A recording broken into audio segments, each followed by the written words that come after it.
Well, Toronto Animal Services is working on curbing the city's pigeon population, and now it's urging people to cut down on feeding the animals. CTV's Scott Lightfoot explains. Like the sign and the sightseers, pigeons are a constant presence in Nathan Phillips Square. I think they're more of a nuisance to people. There are a lot of them.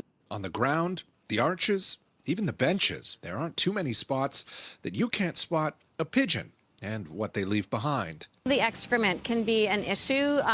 Depending on how many birds there are, it can pile up. In an effort to curb the pigeon population, the city has been providing the birds with contraceptive-laced feed in a number of rooftop sites since the spring of last year. And now they're taking their pigeon birth control program to the ground with a new feeder in front of the square. At sunrise, it's on a timer, so sunrise every day, the food will be dispersed and the birds will come and eat it and then won't have any viable eggs. A field camera attached will help officials do a rough count of the number of feeding birds each day.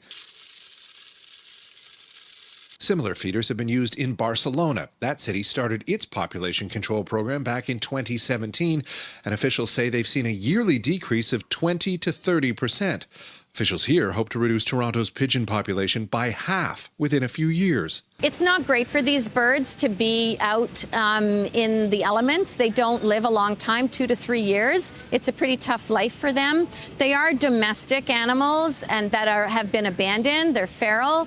A lack of natural predators, like this hawk who was hanging out above the newly installed feeder, is one of the reasons Toronto's pigeon population has been able to thrive. But the biggest booster is human intervention. Many people feed the birds, some on a daily basis, despite a bylaw passed last year to prohibit it.